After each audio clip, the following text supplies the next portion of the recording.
here with Caleb Bicknell. He's a USAPL lifter in the 308 class.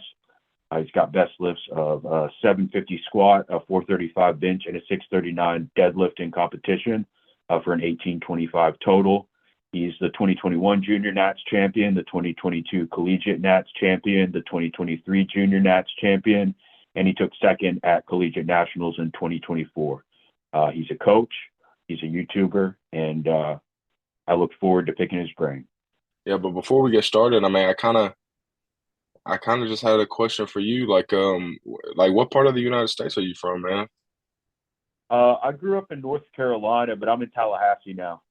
Oh, okay. Okay, yeah. I was just a little curious. You said Eastern time, so I was like, man, I wonder what part he's from. So, but yeah, Yeah. okay. Yeah, I got you. And are you in Alabama? No, no, no, South Mississippi. I'm close to South. yeah, yeah. I'm close to the state line of Alabama though. But Okay, got it, yeah. got it. And I know you've been commuting down to train with your younger brothers every weekend. So hmm you grew up in Mississippi, but you also went to school there?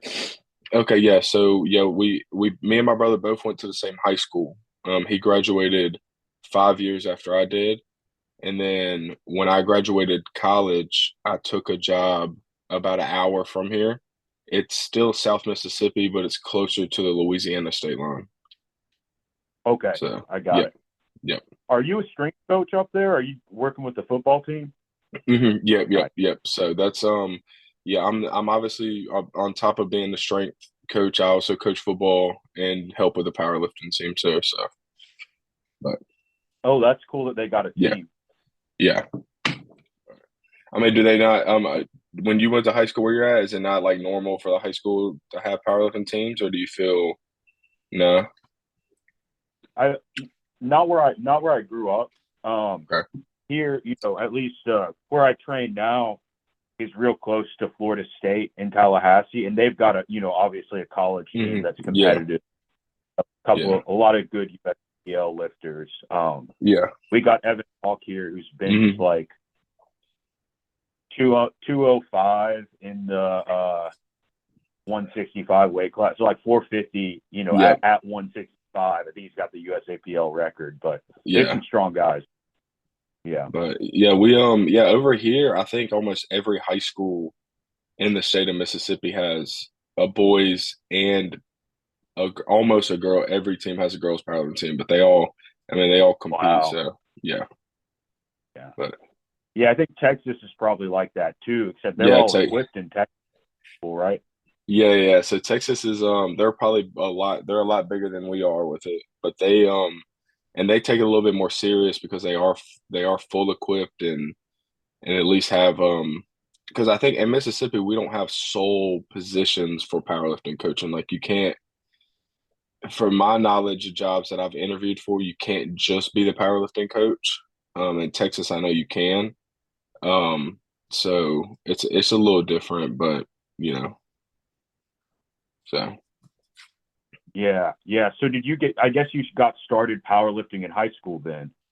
Yeah, so when I was in 10th grade, I started powerlifting in high school down south here, and I mean it was ultimately because of football. I played and it was just kind of like one of the things in the off season where I wasn't doing anything. And one of my coaches was like, "Well, it might benefit you to do powerlifting." So, I did it, and my sophomore year, I couldn't compete. I wasn't strong enough to compete on the team, but I was able to practice with the team. Um, and then I think my junior year, I competed in my first competition ever.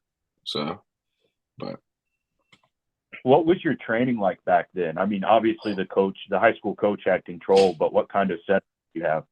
oh man, so it was funny. Me and my friend were talking about this the other day. It's changed so much, but back then it was a lot of what we call BFS. It's bigger, faster, stronger. It's yeah. So it was a lot of like all right, you have sets of five this week at a certain whatever percentage they had for us, and then the next week it would be like a threes, and then we would go to then there was like another one. Then we would go 10, 8, 6, and then there would be a max out week. It'd be like 5, 4, 3, 2, 1, and a lot of that was the training that we used to get stronger for powerlifting.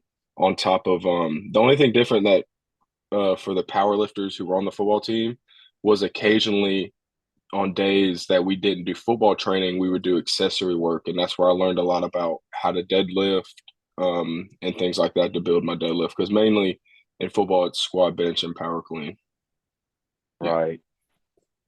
So. Yeah, that's lucky that you had the high school powerlifting team alongside that, because Mm-hmm. yeah, a lot of football, they don't worry about deadlift too Oh much. yeah, no. But, Yeah. but So that sounds like the bigger, faster, stronger. That is like a wave progression, right? Because you're mm-hmm. moving through ranges to the end of Oh the yeah, cycle, and then you yeah, maybe reset. mm-hmm. Yeah. So a lot of and before, to me it was I never really got into the deep like what is this? Why are we doing this until right out of college? But for me like to me it was like okay, it made sense that we're doing, we start with like what we would call a deload, and then you work up into this high volume, high intensity, and then just drop everything off.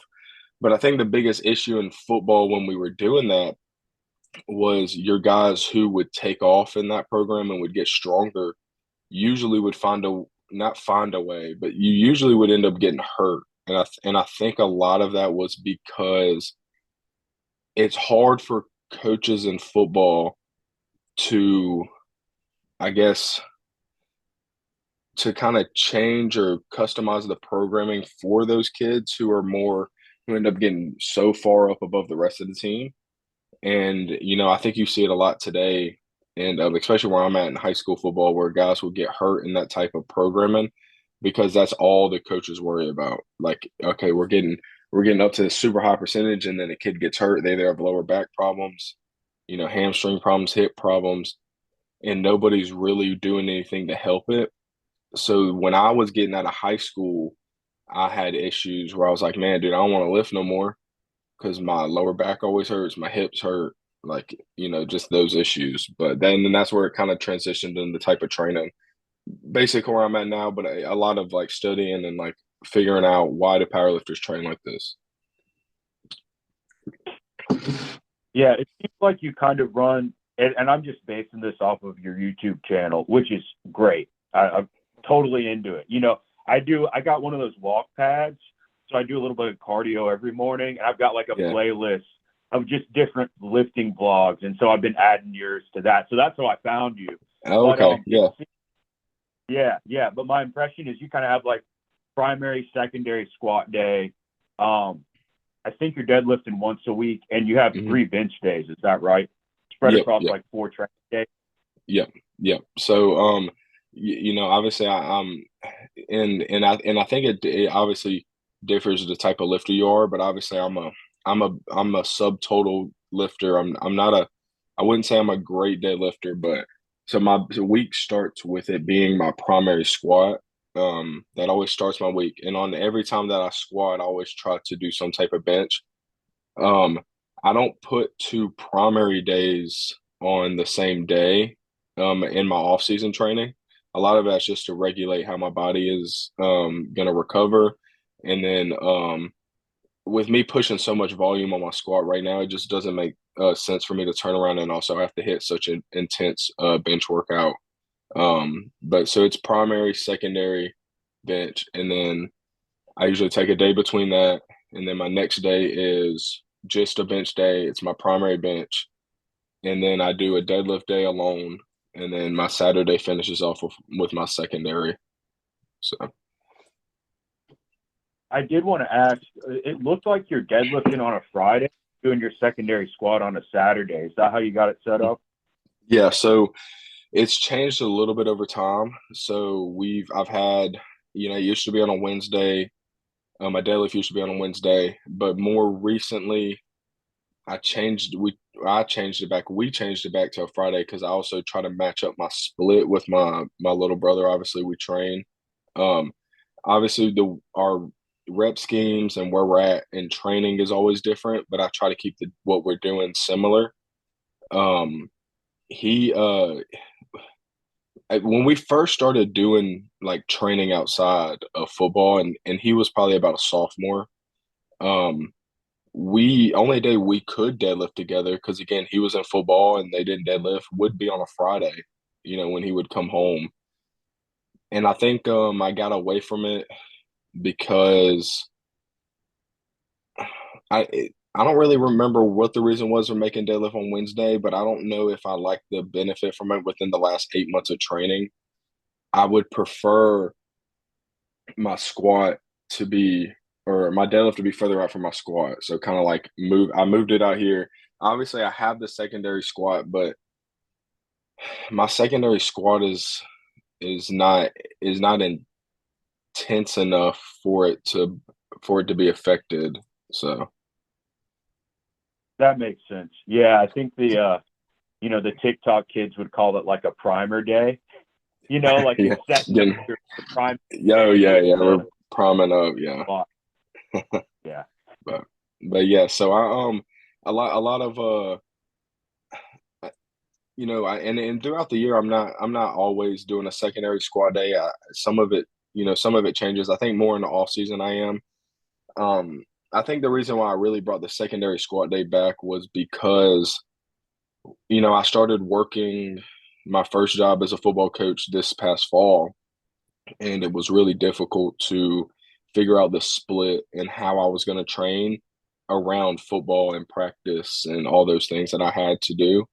Um, so I took the secondary day out, and I mean, I just think my body it, it needs more. It needs a little bit more than what I could handle on one squat day, especially if you're doing more of the modern style, like I'm working up to my top set, I'm dropping down for my back downs, then my body is pretty toasted after that, and I do like to hit some type of leg work outside of just squatting. Um, so I was like, you know what, I gotta have some type of secondary day. Now, if I had the option and I really could, I wish it could be an SSB day. Like I wish it could be some type of squat like that. You don't have an SSB bar.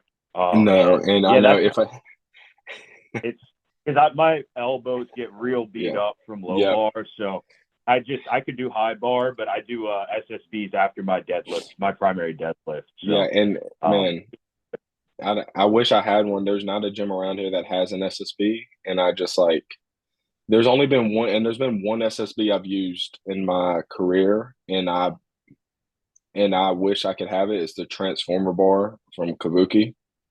Um, if I could get that bar, then my secondary day would be perfect. yeah, I like the SSB too for me because it really helps with my kind of thoracic strength on my deadlift. I pull Hmm. conventional, and Yeah, I just like my back position is a lot more stable since I started making SSBs like a hmm, priority in the plan.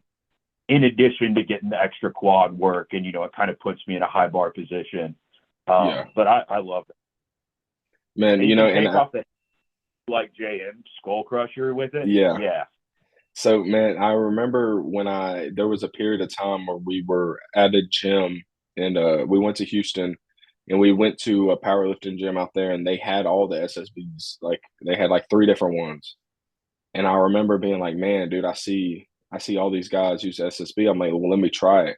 And it is genuinely a different type of squat. Like it's not like you get different work out of it at the same time, like you said, it saves your elbows, being a lower. Now, I'm not a super low bar squatter, but I still have the elbow issues that I can get from time to time. But yeah, the day that I can get an SSB, I will get my own, and it will stay at the gym so I can have it. yeah. But Bring it in with you. I think you brought those kilo plates into that gym your brother trains at. Is that right? hmm, yeah, yeah. So Yeah. I had bought kilos about a year ago and put them in that gym Okay. for us. Yeah, which and it's probably not common if where I'm at, there's no such thing as a powerlifting gym or area to train powerlifting. there's just not a lot. You find places that have free weights, obviously, that have a power rack, but you find one place that's got a power rack and free weights, but then they don't have bars or anything that you can train on. So for majority of our lifespan, it was on like crunch, like type places, like a gym like Dude, crunch. Yeah. So as much as your squat, the bar whip was terrible on those yeah, crunch that crunch. Yeah. which we went through all that. It was crunch, and then there was another gym that was good, but um it it's more of a local thing. It's not like a commercial gym. They weren't ran very well. They had way too many issues. It was kind of a sketchy gym, so it was hard for us to train there. Um, and then around right after COVID happened, my first year of college, I had me and my brother ended up building a home gym, and we trained in that for a solid year. We trained in the home gym, and it had everything that we needed, but eventually we got to a point where it wasn't benefiting us as much as it was hurting us with me going to college and him finishing out high school. So there was a new gym that was built where you see us train out here on the coast a lot, called Mississippi Muscle, and that's where we train majority of the time. And now you and your brother, I think you've actually got two brothers, right? Yeah, so I have a real blood brother. You've seen him in the videos. He looks almost exactly Yeah. like me. And then I have a younger brother who's grown up with us since about I say since he was in sixth grade, so it's been 9 years. So it's hard for me not to call him my little brother, but you know, Yeah. yeah. And I know now your brother's he competes at 275, naturally Mm. competitive. Is the youngest. Are you training him too? No, so he's man, he's on a completely different. It's almost weird how him and my brother grew up together, being really good friends because they're completely different on what they do. But he enjoys training, and he grew up being he was a basketball player, uh, and he played basketball competitively up until last year when he had a bad ankle injury. So, but he Okay. does still train with us. Nice. Nice. Yeah, but you and I'm sorry, I'm blanking on your brother's name. The Brandon. Brandon. You don't, Brandon. Yeah, and both. you wouldn't hear me say his name a lot. We usually call him B, but it's Brandon. Okay. Yeah. Yeah, but both of you are so explosive. Especially your squats, just fast. I mean, y'all move like I associate that kind of style, like that kind of speed with like a lower weight class lifter, like Austin Mm, Perkins or even maybe yeah. Mitchell, you know. Yeah. So have you always has that always been how you like lifted, or do you think you've intentionally worked on that?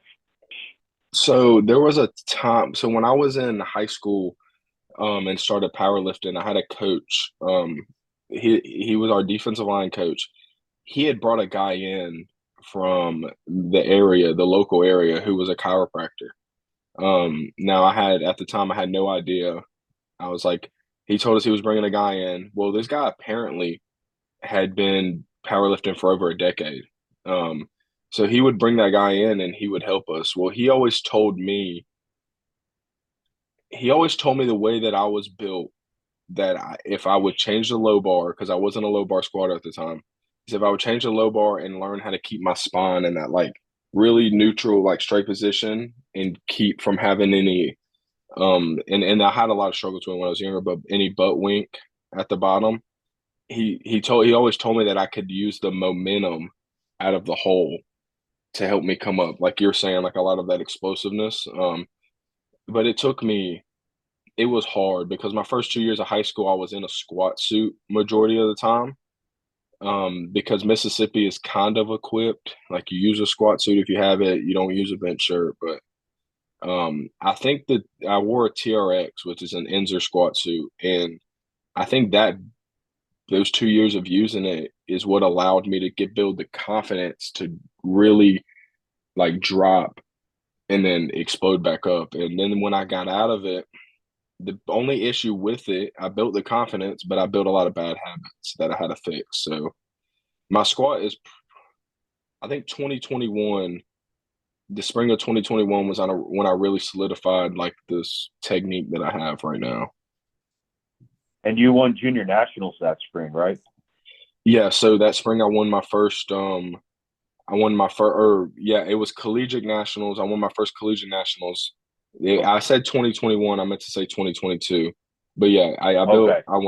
I won my first collegiate nationals that year that I was rebuilding my squat, and then a year later was technically junior nationals that I won in Memphis, which was Yeah. the And craziest by the now. way, sorry, go ahead.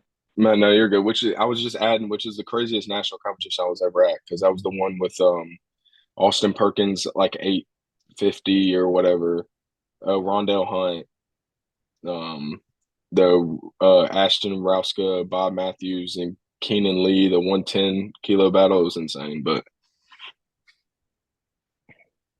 What was it like competing on that day? I mean, on kind of a platform with a ton of eyes on you, because you're not just at the top level. There's all these other lifters in other weight classes who, have big followings who are there. yeah. So man, so if the first one I ever did obviously was collegiate nationals, and that one was huge, but in terms more of like team and college, like it was a lot of people like you. But the Raw Nationals, where I competed as a junior against other guys, that one was it was a little bit different of a feeling because, like you said, it's a lot more guys who are bigger, have a lot bigger following. Um, for me, it never really affected me being around that, but at the same time, I could feel a different like almost almost like we would call it a sense of urgency. I'm almost like, okay, like things have to happen. I have to, X, Y, and Z has to happen. So because I don't want to have that feeling of losing. And I know people, you're gonna have those people like, oh, well, you got second place. It's huge as a huge accomplishment, but I at that time I was like, man, I really don't. There's no way I could lose in front of like this type of crowd. But Yeah, and I think now, if I'm remembering right, so 2024, second place, and I think you missed your third bench and you missed your third deadlift. Is that right? yeah, so 2024 was rough. So obviously it was this time last year. I was in prep. And I don't make excuses because it was on me, but I had went into that prep with a coach. It was my first real time having a coach. It was Joe Stanek. And we had been working together for a few months. He had got me to the point right about this time last year. I had hit some huge squat numbers. It was six. I hit I hit 690 or six. It was around 677 for four. Then I ended up getting to like 733 for three. And he had got me to a point where I was like, man, I felt invincible on my squat. But I don't know if you remember or if you were seen it, but this time last year he had got into a lot of issues with game day. Um, they ended up making him leave, or the guy who owns game day took full ownership, and they made him obviously a lot had went on, and he had some issues with other clients, but it was just difficult because at the time we just stopped because he had issues going on, and I was a new client, so I went into the first month of my prep with him and then had to adjust and go into CNAS prep. So it was a little difficult, but um, I still went into it feeling strong. I think I squatted 767 leading up into that. And I just never recovered properly and didn't peak well going into the competition. So, and then, I mean, I also went up against the dude I went up against. I mean, he was a monster. He was really good, but the crazy thing is, if I would have came in full fledged with a good squat, all he would have had to do was miss a lift, um, and it would have put me in good position. But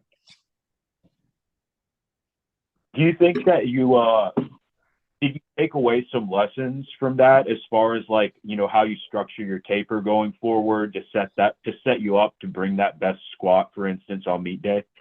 yeah, so I think a lot what I learned a lot from that and was mostly that I don't think my body needs as much intensity on squat leading right into the competition. Because I, even though I hit the 767 probably about 2.5 weeks out, it wasn't better than it was 6 weeks out. 6 weeks out, I had hit 750 something for a double, and it wasn't. It just genuinely wasn't better than that. Like I felt better in that. If I was starting 12 weeks out in prep, I felt better in that 4 to 8 week range strength wise. So I don't think it benefits me anymore going leading into that taper, hitting these huge squats more than it does just staying true to the RPE, you know. Mm, So that makes sense. I think for me especially, I found the last couple training blocks with like deadlift in particular. I don't know if I think I hurt myself if I get up toward much over 90%. And I don't know, and I don't think like recovery wise, I don't think that I'm coming in fresh enough when I'm testing. And I really don't believe that the difference between hitting like 93% and 90% of what I'm setting up for the end of the block, mhm. that stimulus, I don't think is any different on my body to prepare to set me up to, hit Yeah, what I want to hit. Um, yeah, and those aren't exact percentages, but like yeah, kind of like it's interesting, just a few percentage points. That difference between like I'm feeling good today, 2 weeks out, the last heavy pull, I'm gonna throw on another 10 keys, and it's like maybe that's a little too much of a grinder. And it's yeah, weird how because I think I can, weirdly enough, I think I can kind of grind out a squat and, I'm not putting up any kind of big numbers, but for me, grind through something. And even a week later, like I can come back, if I pull back hard enough and I'll hit a good squat. But like for some reason, deadlift, not the yeah. same for me. Yeah, so I could probably say the same for my squat. I might say and I might lie to myself going into a competition, but like I said, I hit going into that CNATS prep taught me a lot, which you know, I I kind of wish I would have had a good opportunity with a coach like Joe. But you know, I think I learned that okay, my body doesn't need this. I think my body has good receptors and understands. Like for example, I think I jumped into this meet in Houston in December and I kind of took a whole different approach. 2 weeks out, I'd only squatted 700 as my top set and then just had really good back down work. And I somehow found a way to hit 756 on the platform. Now the rest of my lifts didn't. Now the bench I think could have went well had I had more training with the different grip. I am a half inch out on grip. Um, Okay. so I could have really. I think I'm clearly over a 200 kilo bench. And then deadlift is just one of them things where I'm still trying to manage in the off season exactly what do I need to do with the deadlift to get it the work it needs, but allow my squat to flourish and still be the main movement. You think that squat drives up your deadlift? Yeah, so I do think that my squat and that's a lot of what I'm doing right now. I do think that my squat is my main lift and my main accessory for my deadlift at the moment. Because I get so much power off the ground for deadlift. I just run out of steam as soon as I hit, that knee area, which a lot of that is that my glutes and my posterior chain just need more work, which is why I need another squat day and I would wish it was an SSB day. But right now I've actually switched deadlift out. I haven't deadlifted in the last 3 to 4 weeks. It's been just RDLs. Yeah, I love RDLs. Hmm. Total RDL fan. That really, I think that in the combination with, the right amount of volume on squats probably, and progressing those two carries over really well to my deadlift. And, I still have early in a training block, I still have a day where I do conventional deads, but my secondary day after my primary squats, I'm really pushing RDLs. And I really think even if I pulled out the primary deadlift day, I don't think I'd see much of a Mm. drop off when I came Yeah, back to it. yeah, yeah. So a lot of what, like I said, when I was going into this last prep, the biggest issue I have with deadlift, obviously, is my I'm not going to be delusional and say that I'm ever going to be a great deadlifter, because obviously my wingspan to my height is like, I mean, I'm sitting at 5'9" and a half, and my wingspan's like a solid 5'8". So I'm naturally gonna it's gonna be hard for me to deadlift, but I'm just a little disappointed in how I think I've constructed the days when I do deadlift. I got away from a lot of back work. I think when I was deadlifting, I think I was just doing too much of like, what are other guys doing? What is the traditional powerlifting, deadlift day look like? And I have friends who are coached by, I have friends that are in the flex group. I have friends that are coached by Marcellus. Um, and it's just difficult because I look at that, and then now I'm looking at it like, it's hard because none of those guys are built like me. So it's difficult. It's difficult for me to compare myself to other guys like that and think, okay, it's Yeah, gonna work. That's why I'm excited to see how this off season goes. nice. So what are you doing for your back work now? I assume you mean more like rows and kind of pull downs. Yep. So it's a lot more rowing and just lat work and like middle, like you're more the rhombus area, like of my back. I think the more top of my back, my rear delts, my shoulders, like my traps, I think all of that is overpowering. And I think I have the power off of the ground. And a lot of that I think comes from obviously my squat and then a lot of leg pressing. Um, but I've never sat down and been like, all right, how much of the total back am I doing? Am I working the lats enough? Am I working the glutes enough? Am I working the hamstrings enough? And I don't think I was. So I'm doing a lot more of like lat pull downs, just different variations. I've got a lot of like glute stuff in there, whether it's glute bridges or any type of like hyperextension, uh, and then a lot of lying ham curls. So me and my brother do it more with like a dumbbell, to where it's a very long eccentric when you're lying down and you have the dumbbell at your feet. We kind of were I learned this from a guy at Mississippi Muscle. He's the owner. He's a IFBB pro, and he was kind of showing us different ways to get that stretch in your hamstring. So, just add in some of that. It's a lot of work on the deadlift day, and I do split some of the pull downs into my bench days, but I think it's going to help. Nice. No barbell row. Too much like low back fatigue from that. Yeah, so there was a period of time where I was doing like pendlay rows. I do think I do experience a lot of lower back fatigue from it. It is something that I have been this first block, like figuring out, okay, what row am I benefiting from the most? And right now I'm just trying traditional isolated like hammer strength rows. And then, if I feel that that's giving me the work that I need, then I'll probably stick with it. If not, I do have some clients that are using the Pendlay rows.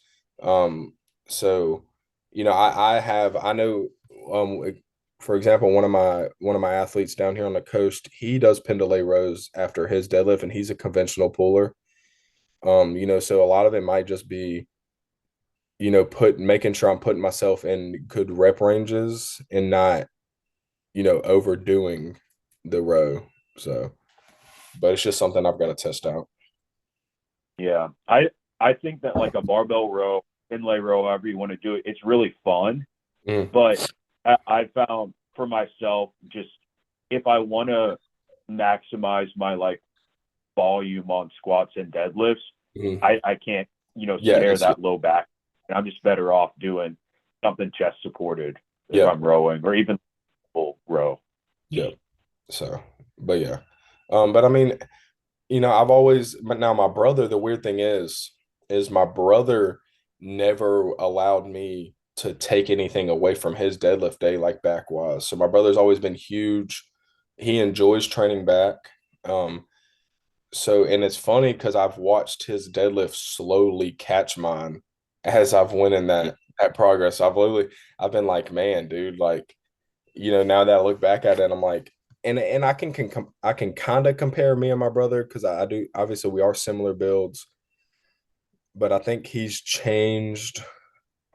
I think he used to be a more, and it's difficult. He used to be a lot more explosive on his deadlift, but we had changed so much with his technique that, yeah, I think it hindered him in the last year more than it helped him.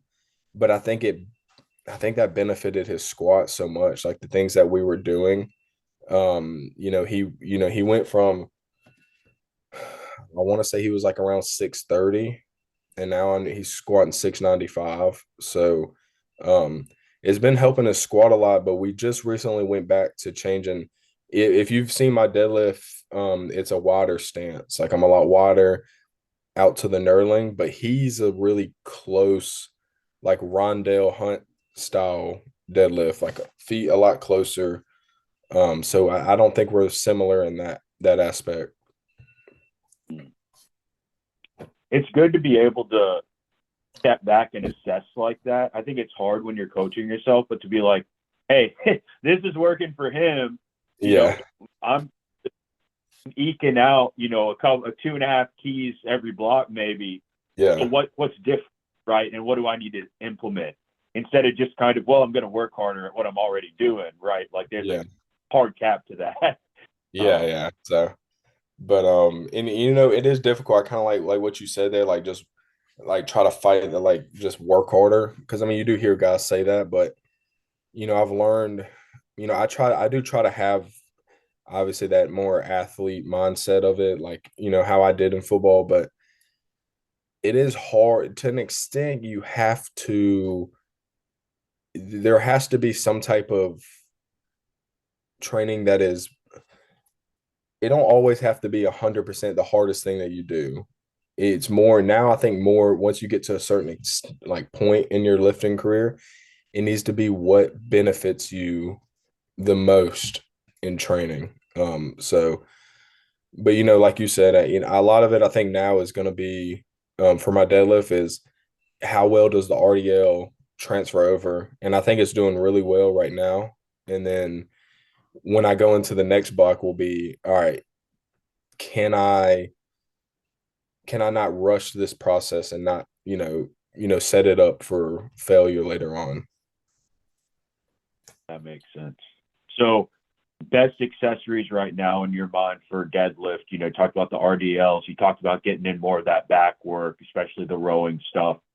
Um, Squat sounds like a lot of deep leg press. I heard you talking about Zeus doing them, Yeah, and funny because my coach, Sam Shathar, uh, at the end of our last block, we'd been doing belt squats, and he yeah, said, I think that you're opening your hips enough and like sitting into your hips, and you're kind of yeah, getting knee dominant.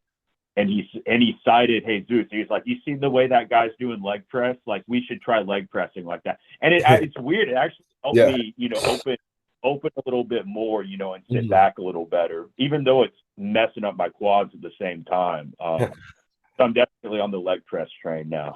Yeah, so the belt, I was a belt squat like a belt squat guy. I was like, man, I'm always gonna do belt squats. I love it.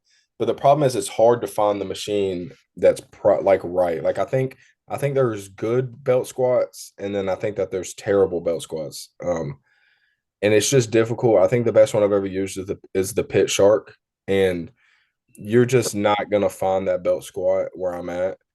Um, the only belt squat in my area is the Titan Fitness belt squat, which is not a very good belt squat. Um, but I like the leg press because I do, you know, it took me a while to learn how to get it off my lower back. I just had to learn how to position myself in the leg press, but I do think I benefit more from the deep, leg press and getting that work on the because going that deep, I mean, you start getting to work in the hamstrings too and things like that. So Yeah, adductors, all of that get mhm. Yeah. jacked. You doing that after your secondary squats? Yeah, so leg press typically what I do is I do my secondary squats, and then I do my Larson press. Obviously, my Larson press takes me like 15-20 minutes max, and then I jump right into the leg press and that gives me enough time between that squat and that leg press for me to be able to load it pretty heavy. And then I give my main accessories the same treatment as I would a main compound lift. To an extent, like I work up to a heavy top set on leg press, but it's still between that around that 8 rep range.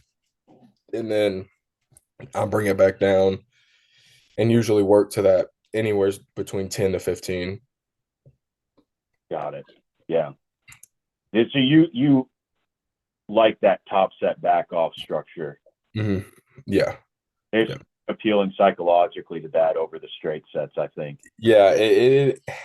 It's weird because and a lot of it I think is when I started, and I didn't really start into the top set RPE style training until probably 2022, the beginning of 2022. A lot of it was just straight sets, percentage, linear progression, just add a little bit here and there. And then I think all my accessories were probably 3x10.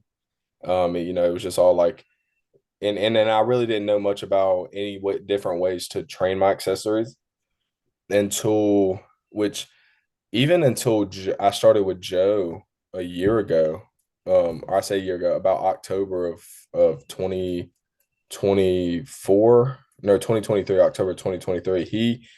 He showed me a style of accessory trading called Mio reps. I don't know if you've ever heard, but Yeah, like the little pause, right? yeah, yeah. Or So kind of that. mhm. So he showed me that, and I do that a lot with my smaller accessories. So a lot of my tricep work, um, a lot of my like shoulder work, anything where I'm doing it on cables. I don't really do it on any big machines or any dumbbells, but that's a lot of what's been managing my accessory training is the Mio style.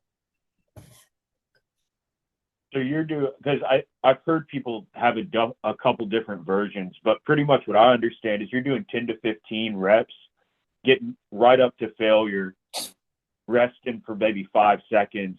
You go back in, you go right up to failure, Mhm. and then when you get to the point where you can't hit like 3 reps or something, you're done. Yep. Yeah, so it's pretty much, I know I do give myself a set range because I do want to manage the amount of volume I'm getting. So let's say it's week 2 or week 3, usually, obviously, which is when my biggest volume um, peak is. If it's triceps and I have 3 or 4 sets of 10 to 12 reps, I put weight on there that I'm usually about at, and then I go, okay, after a few reps of that, I'm like, okay, is this where I'm at? Am I going to go up? If that's where I'm at, then I usually try to knock out up to 12. Now, the only limitation to that is if I get to 12 and I have more, then I'll push the 15. Now, if I push to 15, then that means I'm probably going up a lot on that next set. Because the goal is, like you said, I want to go until I can't get about 3 to 4 reps usually on that last set. So then after that, I'm like you said, it's about 5 to 10 seconds. And then I just knock it out. Usually how it goes is if I hit 12, then the next set I'm usually hitting 8 to 9. Um, and then the next set I might hit 5 to 6. And then if it's a big week, like I said, if it's a week 2 or week 3, then I'm going to another set. If it's not, then I'll probably stop at that 5 to 6. That makes sense. And that's just, I prefer to kind of, instead of thinking, I've got 4 straight sets of tricep push downs, I got to go do bicep curls between so I rest long enough. Like, I'm just going to go here. I'm going to hit failure, Yeah. give myself a breath, just keep hitting failure. And then I've kind of stacked up all these effective reps and you're done with that, right? Yeah. Yeah. It's like the amount of work you would get probably in the 4 sets because you're approaching failure more often, but you can almost think about it as one set, which I like. Yeah.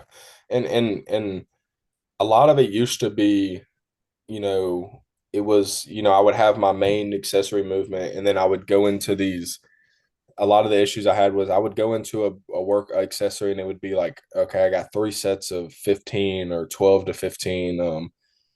And then I would find myself like 5 minutes, 6 minutes later, done with that accessory. And then I'm like, man, all I did was face pulls right there, tricep push downs. I'm like, a lot of it that I was like, man, am I really getting the work? Am I actually, even if I am adding weight every week, am I getting what I need or am I getting through the accessories? So, I'm kind of glad that I found that and Joe really showed me what that was because I mean, it's in it's in me and my brother's training like nonstop. Now, my brother, he I think my brother has more of a bodybuilding mindset in him than I do.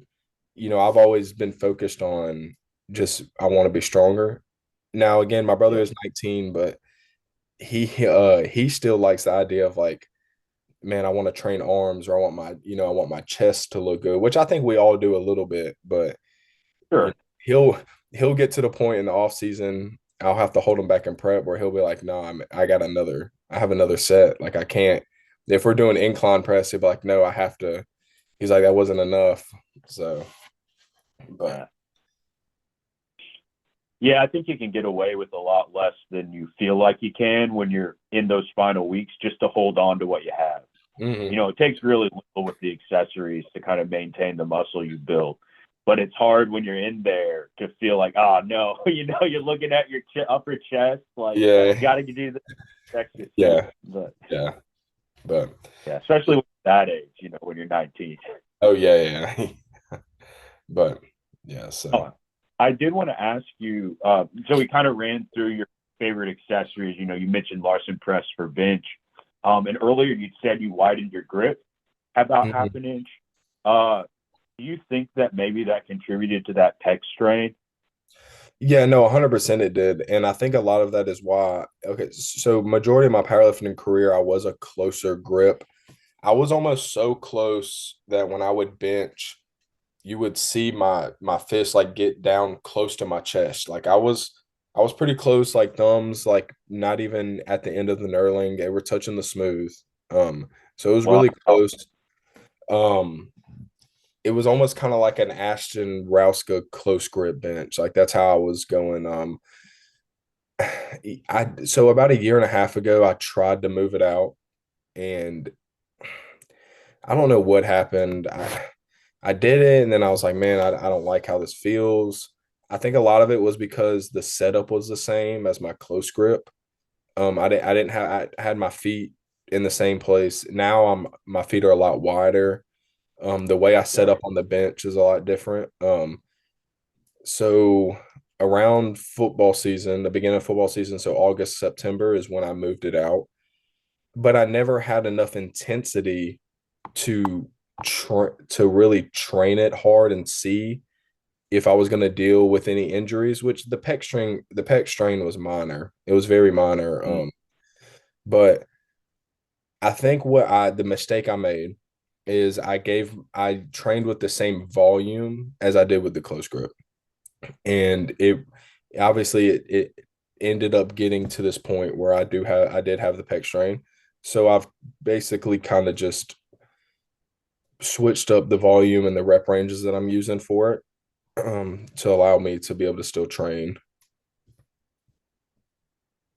So are you dropping back your kind of dropping back the weight and doing more high volume sets, or are you dropping back doing less reps at a given RPE? Okay, so I would do so basically my old like bench setup would be I have my primary day, that's my main top set, and my pretty much my not my heaviest back downs of the week, but they're still pretty heavy. If I had to say give a percentage based on the RPE, it was usually 80 to 85% of the top set that week. Then I would have a secondary day. A lot of it was just based on fatigue stuff. So I'd work up to a high number of reps, have some type of fatigue drop, and then do the same number as my top sets. But now I've switched it to where, like you said the first time, I'm lower weight on the back downs now. And I think that's Mm. given me, which I needed because I jumped straight into it and changed my setup and went, I kind of was like, damn, this feels good. I like it feels a lot stronger. But I wasn't getting the work technique wise. So dropping down to lower weight has gotten me to the point where when I'm doing the rep, like if I'm coming down, I'm almost like, damn, I didn't hit the right spot right there. You know, so I'm kind of And feeling that. Yeah. So but basically, I just lowered the weight on one of those days, and then on my secondary day, I've kind of changed it to ascending sets, just kind of climbing up. So that makes sense. I'm asking not even for a friend because I had a very similar issue. I widened my bench grip, yeah, just by a couple fingers farther out, and felt strong, hmm and I was still benching based on like the same percentages because I wanted to ease into it, but still, I yeah, strained it 2 days before Christmas, gave it a week, came back, felt okay. Second bench session back, strained it worse, a lot worse. hmm, So I haven't even barbell benched yet, since then. I've been doing like, I literally started doing 10-pound dumbbell flies. And I'll try the bar, and hmm, I'm trying to be patient this time. hmm, I've been focusing on overhead press so I don't go insane. yeah, I think I started doing like the hammer strength machine press because I feel like it internally rotates you a little more. So hmm, I'm not feeling that same kind of strain on the tweaked area. So I want yeah. to build up on that and just probably go back to benching with a closer grip and wait a while before I try widen it again. Before you try it So yeah, again, yeah. Which yeah. what's funny is I did that too. Like the first time, like I said, a while back, I tried it. I felt that I had got to that point where I was like, I felt like a tweak when I tried it for a couple weeks, and I was like, man, I ain't doing this again. So I went back to the closer grip, but I think a lot what I've learned this time is my bench can't handle as much volume right now as it used to, but it's okay. Um, because my lockout is stronger, I get more push. But when I had the pec strain happen a few weeks ago, or I say a few weeks, it was about a couple weeks ago. A lot of it was just kind of like, okay, I felt it, that's it. I packed everything up and just finished the stuff that I could finish. And then just did a lot of the which my pec strain was more up. Like I said, it was the pectoral minor. It was more up closer to my shoulder.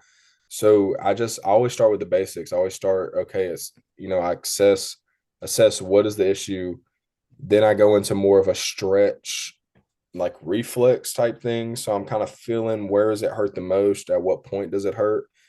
And I probably didn't touch a bar for bench for like 3 or 4 days. And then I just did a lot of the stretching, finding, like you said, if you're doing flies, I did a lot of shoulder rotations and banded stuff just to work it. And then got to that point where I was like, okay, I feel like I can load it to an extent. So that's when I did overhead press. And I think it was probably about 5 days after was when I got under the bar again. So, I think a lot of it is just now it depends on how minor or major it is too, you know. Um, but I think mine on a pain scale is probably a 3 to 4, so I knew I was going to be okay. Um, so I think I psyched myself out because I felt fine, after that first week. And then it just, it was like I felt three different like pops, oh yeah, I mean, there's no bruising, so it's not like I tore it yeah, off the tendon, but it was, I mean, it's a lot worse than it was the first time. So I'd rather take it slow and, yeah, maybe a little more than I need to so I don't hurt it again yeah. to ease back. Yeah. But, Well, hey, I got to hop on a work meeting at 11. Do you want to plug your stuff real quick? yeah, so obviously, like you said previously, guys, I am on YouTube. It's just CBick, CBICK, and my Instagram, man, everything I do runs through my Instagram. That's strength in Bicknell. So anything that you want to see, like media wise or content wise, is all through my Instagram. So, and I enjoyed being on, man. I appreciate you for reaching out. Oh, I appreciate you coming on. Yeah, it was a great conversation.